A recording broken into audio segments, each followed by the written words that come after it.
Como hemos anunciado, el presidente chileno Sebastián Piñera decretó la militarización de la región sur del país. ¿Qué es lo que está pasando? Bueno, hay 4 provincias del sur que han generado o en las que se han generado enfrentamientos entre indígenas mapuches y fuerzas del gobierno.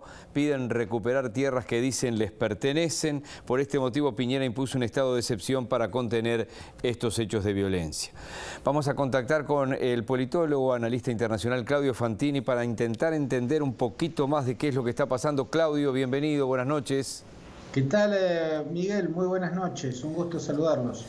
Uno lo mira de acá y ¿era necesaria esta intervención militar o se puede tomar como excesiva?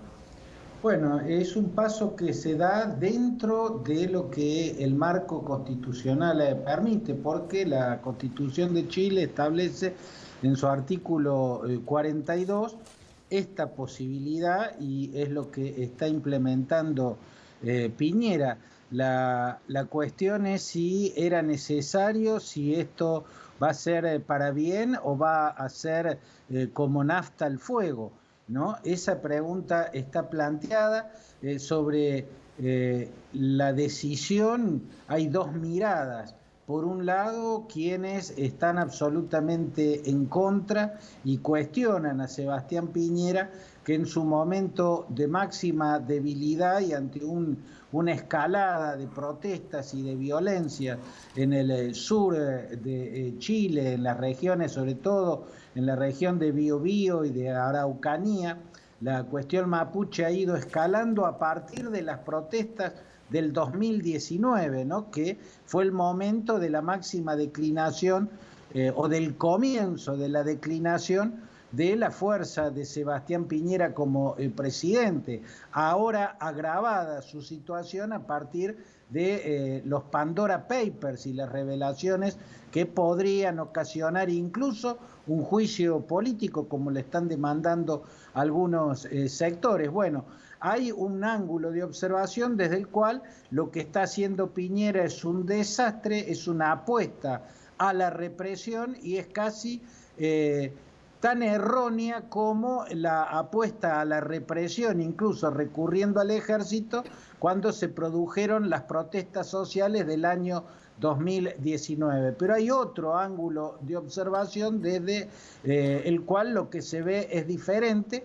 La realidad es que la escalada de violencia ya estaba generando grupos armados y gente que empezaba a actuar por su propia cuenta y con armas en las manos para defender su propiedad. Por un lado estaban quienes vienen realizando tomas, el nombre de la cuestión mapuche, o que queman camiones, sobre todo los camiones que tienen que ver con las empresas forestales que han sido siempre cuestionadas por los mapuches, y por otro lado la policía absolutamente desbordada ante esta escalada de violencia, y lo que se produce es que la sociedad empieza a militarizarse y la sociedad empieza a despeñarse hacia una confrontación entre civiles. Por lo tanto, bueno, hay un ángulo de observación desde el cual la medida que ha tomado Piñera es cuestionable. Hay otro ángulo de observación desde el cual la situación lo imponía de ese modo, porque la policía estaba desbordada y el caos estaba anarquizando y empujando a la sociedad hacia un conflicto entre civiles, ¿no? Así que yo creo que esa es la situación por el momento. Habrá que ver ahora si la militarización decidida por Piñera realmente logra contener la situación, que es lo que apuesta el gobierno, o si, como dicen sus críticos, actúa como combustible sobre el fuego, ¿no? Encendiendo aún más las llamas. Hola Claudio, te saludo y de paso te pregunto, ¿cuál es el origen de este conflicto? Bueno, ¿qué tal, Rosario? Un gusto saludarte. Yo creo que hay que ver el vigor de la identidad de los mapuches desde el origen mismo del Estado chileno, incluso desde antes, ¿no? Porque la expansión inca, por ejemplo, recién se detuvo en los territorios mapuches. porque los incas no pudieron doblegar la resistencia de los mapuches y el conquistador español tampoco pudo. Cuando uno observa el siglo XVI, encuentra que la conquista española, cuando pasó hacia el sur del río Biobío, empezó a encontrar una resistencia a la que no pudo doblegar y terminó parlamentando. Los mapuches recién van a ser doblegados en la segunda mitad del siglo XIX. Ya había sido creado el Estado chileno actual y el ejército chileno, allá por el 1870, 1870 y pico, va a lograr doblegar la resistencia mapuche y a partir de entonces, en la segunda mitad del siglo XIX, los mapuches empiezan a perder el control sobre sus tierras y empiezan ya a no poder aplicar en ellas sus propias leyes y tampoco su propia forma de organización económica. Las demandas mapuches empezaron a crecer a partir de que, desde las primeras décadas del siglo XX, empezaron a instalarse en las regiones de Biobío y de Araucanía, sobre todo, grandes empresas forestales.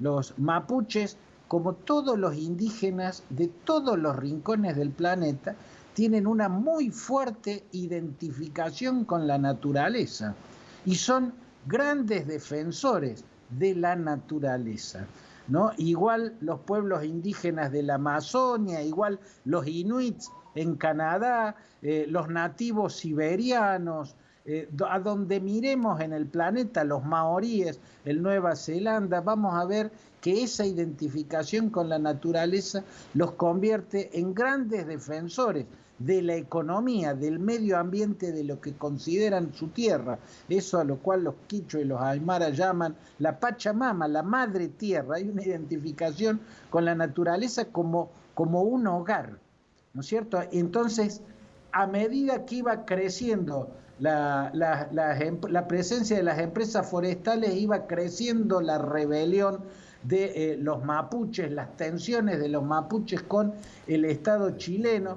Nunca obtuvieron respuesta, ni qué decir durante la dictadura de Pinochet. Va a ser recién a principios de los 90, cuando era presidente Ricardo Lagos, que por primera vez se atendió una demanda y Ricardo Lagos va a sacar una ley de tierras y va a sacar medidas de protección del patrimonio cultural de los mapuches, ¿no? Pero está lejos de lo que pretenden ellos y fueron creciendo las agrupaciones que además fueron radicalizando sus posiciones hasta llegar en la actualidad cuando están demandando directamente autonomía, ¿no?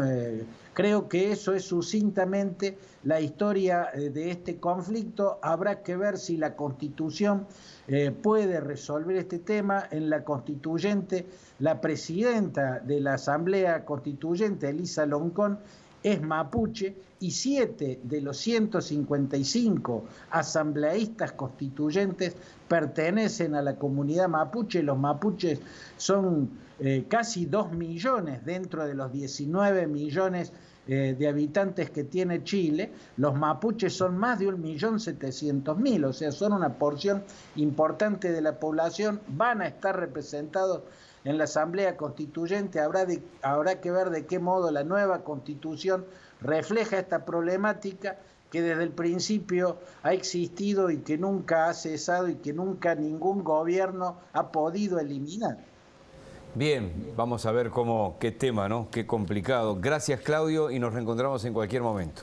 Un gusto, Miguel y Rosario, les dejo un abrazo. Que pases bien, Claudio.